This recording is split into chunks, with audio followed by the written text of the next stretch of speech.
What were some of the factors that prompted you to, in recent years, reconsider atheism and to come to the conclusion that that there is a intelligence? It's been entirely these, I suppose, biological discoveries and discoveries about the chemistry.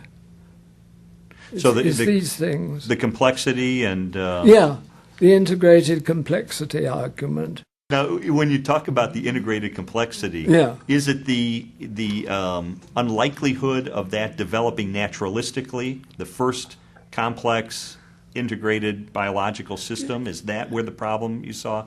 Well, yes, because after all, there is a problem about of physical nature. There's it's if the integrated complexity of the physical world is a good reason, as Einstein clearly thought it was, of believing that there was an intelligence behind it, then this argument applies a fortiori with the inordinately greater integrated complexity of the living world. It seems to me this is just obvious that that argument is much stronger now. And this was one of the factors that led you to conclude there must be an intelligence. Yeah. It was accepting Einstein, who after all was the person who's qualified to judge, and seeing that a fortiori this applied where, of course, Einstein didn't have any authority at all and wasn't inclined reasonably enough to talk about it. Yeah.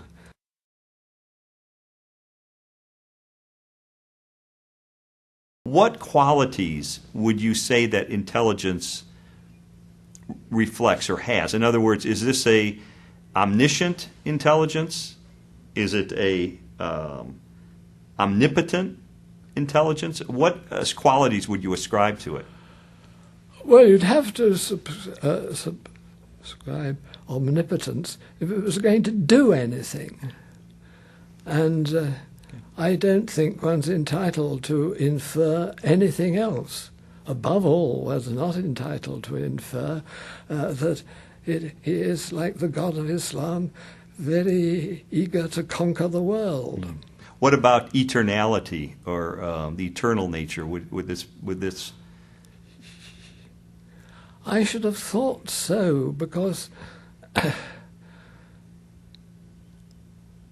mean, to be omnipotent and not doing anything, and yet to exercise your omnipotence and then sort of rub your hands and say that's that and go away. It looks to me as if you can't really separate the eternity from the omnipotence. So if we're saying this is an omnipotent, intelligent, eternal, omniscient, those qualities you'd certainly agree to. I think that's right, yes. But what about personal? Is this a personal force or being? Yes.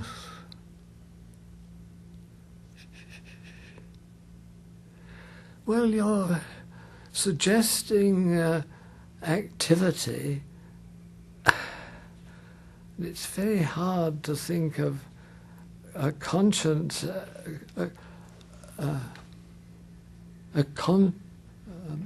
a conscious omnipotence that doesn't do anything. I don't. Mm-hmm. So if this being is doing something, then it must be personal in some sense. I should have thought that, so, but this is completely new to me. I haven't even begun to think about this book that I'm certainly not going to attempt to write. We're going to get you to write it. Oh, no, you're not. So we have a powerful, intelligent, eternal, would you call this a being? I think so, yes. A being who may or may not be personal in the sense of conscious, or would he be? I think he's got to be conscious Okay. if he's going to be an agent. Okay. You know, we're producing. I hope I'll see the script of this sometime. You're thinking about it as we go. To some Well, degree. yes. You know, I'm not going to write the book, but I am very interested in what we're talking about now. Yeah. If this is this being knowable by us, do you think? Well, we are presumably thinking that we know of his existence. And as there doesn't seem to be anything else to know about him other than what we've suggested, we've apparently got all the knowledge of this being that's going to be available. Would your view of this being be a deistic kind of view, that he's not involved in human affairs? Oh, emphatically, yes, yes. I don't see why there's any reason for him to be discontented in any way with what he's already produced. Human beings as they are. But to be, as it were, thinking, now we can get on with the real business of converting them to some religion or punishing them for not following. You know, the whole idea of this being thinking, well, the whole point of creating a universe is, in the case of Islam, to have the satisfaction of torturing some of its members forever. But then, as I say, I have no respect for Islam as a system of thought, after all, whereas Christianity had two things. A first-rate philosophical intellect in St. Paul, knowing all the relevant languages and all the things about the ancient world and the ancient civilization, and the defining instance of a charismatic figure in Jesus Christ.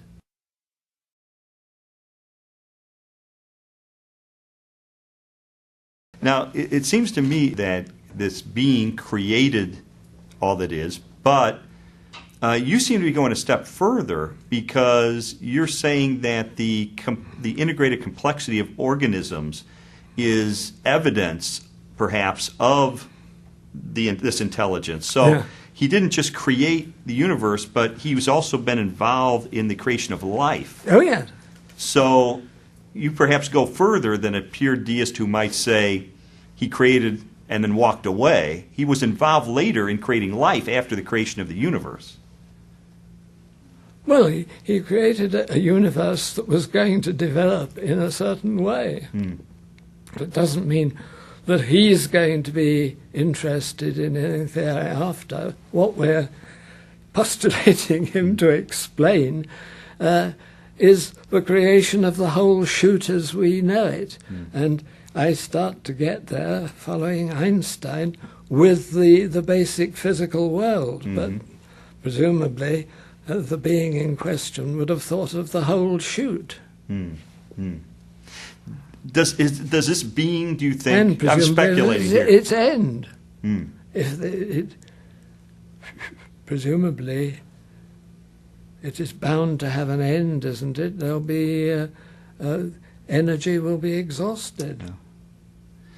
Do you think the fact that this being created for whatever purpose a suitable habitat for humankind, does that indicate at all a sense of caring?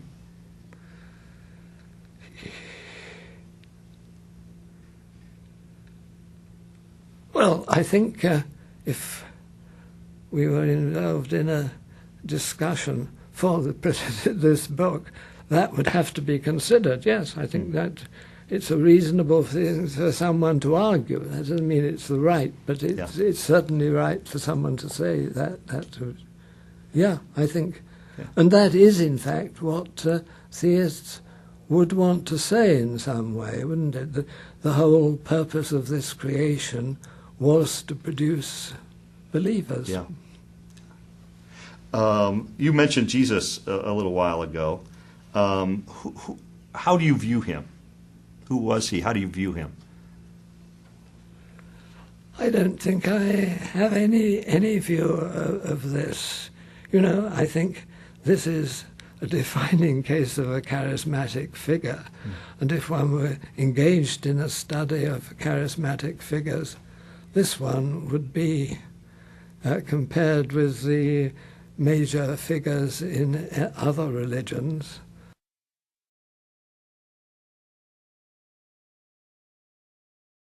Now, you said in 2004 that you hope that there's no afterlife. Yes. Why? Because I don't want to go on forever, and a fortiori, I do not want to be tortured eternally.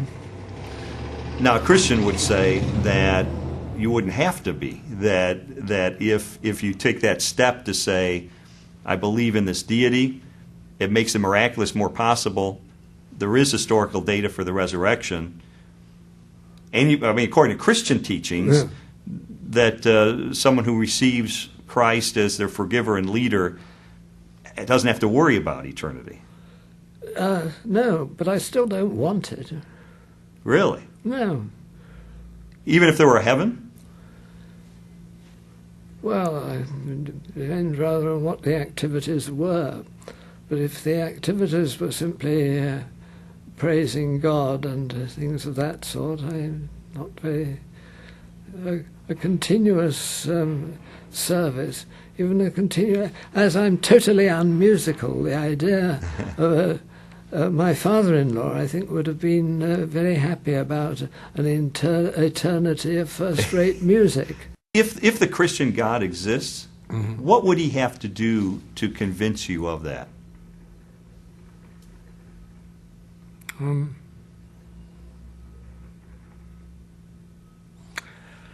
I don't know. After all, I've never thought about this at all, and I'm not eager to start.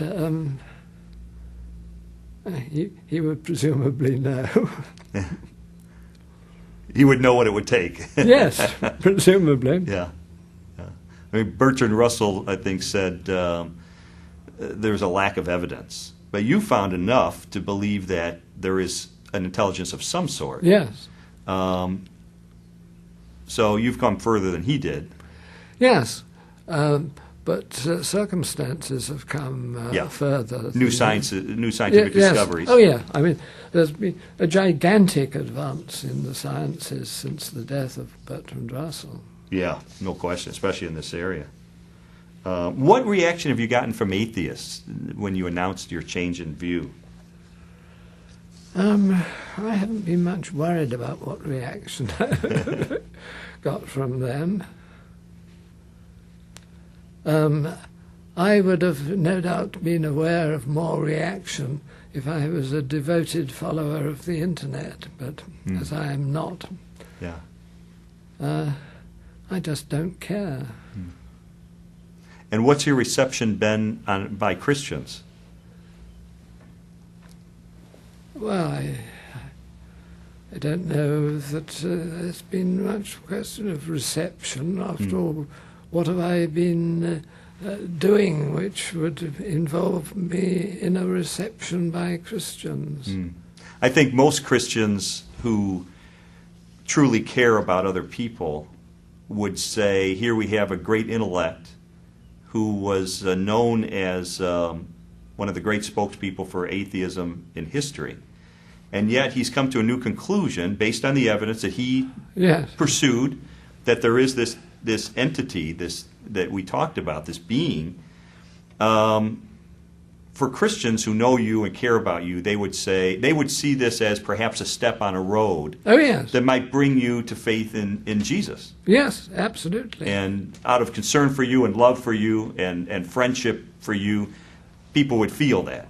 And I know you are aware of that, I'm sure. Oh, yes. Yeah. What would you say to them?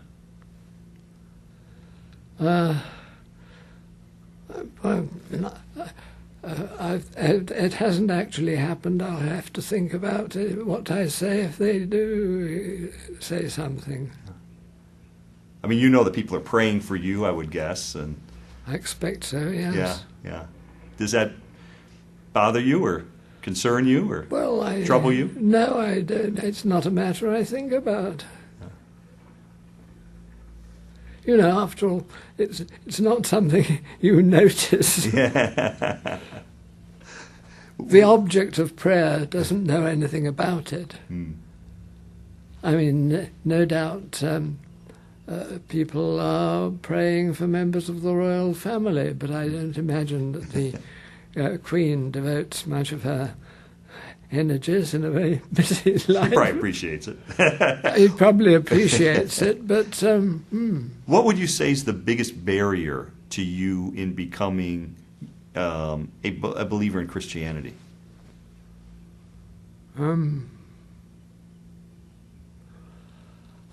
I think the doctrine of a future life. How so? Well, the doctrine of eternal torment. You know, this hasn't been abandoned by the Roman Catholics. And if I'd been brought up in a Catholic school, I would have presumably been terrorized into belief.